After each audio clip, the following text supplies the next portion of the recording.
नमस्कार, आपके अपने चैनल दिल से जुबां तक में मैं परवीन राजपूत।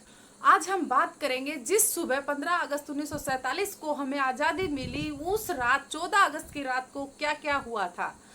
मैं लाने जा रही हूँ आपके सामने 14 अगस्त 1947 की रात के वो सब चीज़ें जो हर हिंदुस्तानी को पता होनी चाहिए, जिसने हमारा इतिहास, भूगोल, भविष्य और हमारी सोच को बदल दिया।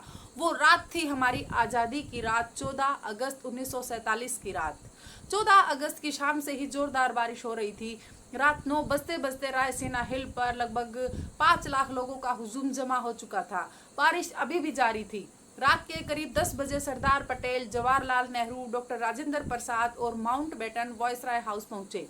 14 अगस्त 1947 की रात को 12 बजने में कुछ ही मिनट बाकी थे, तब पंडित जवाहरलाल नेहरू ने अपनी 2 लाइनें कहकर अपना प्रवचन शुरू किया। At the stroke of the midnight hours when the world slept, India will be awake, the life and the freedom. चंद ही मिनटों में 12 बजे और 15 अगस्त का यह दिन भारत के लिए खुशियां लेकर के आया। 190 सालों की ब्रिटिश हुकूमत के बाद हमारा देश स्वतंत्र हुआ था, लेकिन इन खुशियों के साथ उतना ही गम भी था, क्योंकि भारत अपना 3,46,738 वर्ग किलोमीटर का पूरा विस्तार और करीब 8 करोड़ 15 लाख लोग एक ही रात में गंवा चुका था। देश 2 टुकड़ों में बंट चुका था, एक हिंदुस्तान, दूसरा पाकिस्तान।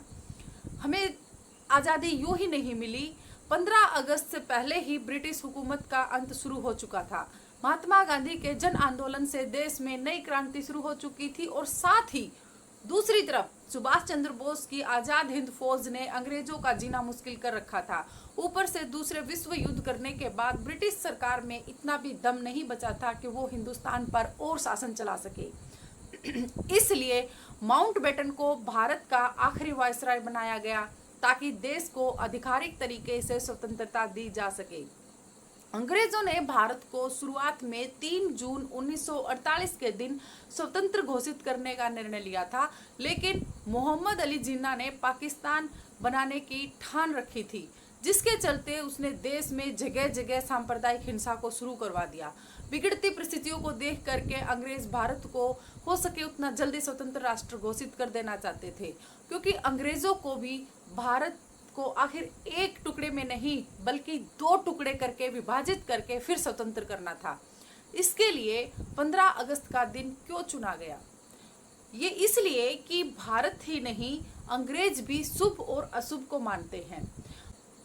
माउंटबेटन का मानना था कि 15 अगस्त का दिन बहुत ही शुभ है, क्योंकि 15 अगस्त 1943 के दिन जापान ने शरणागति को स्वीकार किया था और उसका ऑफिशियल साइन 2 सितंबर को हुआ था। इसलिए माउंटबेटन के अनुसार यह दिन मित्र राष्ट्रों के लिए शुभ था।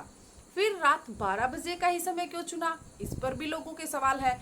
तो इसके लिए हमारे भारतीय ज्योतिषियों का मानना था कि यह वक्त देश की स्वतंत्रता के लिए बहुत शुभ है, और तय किया गया था कि पंडित नेहरू को अपनी स्पीच रात 12 बजे से पहले ही समाप्त करनी होगी और रात 12 बजे शंखनाद के साथ भारतीय लोकतंत्र की शुरुआत हो जाएगी। ठीक वैसा ही किया गया। 15 अगस्त की सुबह 8:30 बजे पंडित नेहरू और उनके कैबिनेट ने पद और गोपनीयता की शपथ ली। रात के लगातार बारिश होने के बाद सुबह आसमान बिल्कुल साफ था। लोग बेसब्री से इंतजार कर रहे थे आजाद भारत के तिरंगे को लहराता हुआ अपनी आंखों से देखने का। देश के तिरंगे को सबसे पहले जवाहरलाल नेहरू ने रात को 12 बजे ही पार्लियामेंट सेंट्रल हॉल में लहराया था। दूसरी बार सुबह 8:30 बजे भव्य राष्ट्रध्वज को जनता के सामने ब्रिटिश राष्ट्रध्वज को उतार करके लहराया गया था। देशवासियों की आंखों में खुशी के आंसू थे। आजादी के बाद 15 अगस्त के दिन ही एक साथ अंग्रेज देश छोड़ करके नहीं गए। आजाद भारत में भी कुछ आला अफसरों के पद पर अंग्रेज ही बने रहे। 1500 ब्रिटिश सैनिकों की पहली टीम 17 अगस्त 1947 को तीसरे दिन अपने देश के लिए रवाना हुई। आखिरी टीम 27 अगस्त 1948 के दिन यहाँ से रवाना हुई। ताज्जुब की बात तो यह है कि इन लोगों ने लुटेरे बनकर आए अंग्रेजों को हमारे देश से ऐसे विदा किया जैसे वो हमारे अतिथि हों। उनकी आखिरी फोर्स ने जब मुंबई बंदरगाह से विदाई ली, तब जॉर्ज पंचम को विदाई देने वाला गीत बैंड बाजे के साथ बजाया और गाया गया।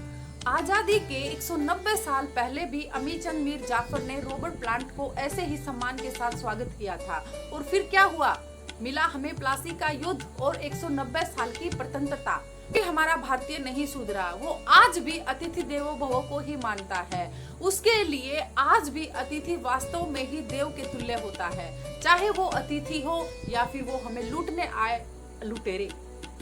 राजपूत परिवार की तरफ से सभी देशवासियों को हमारी स्वतंत्रता दिवस की बहुत बहुत शुभकामनाएं।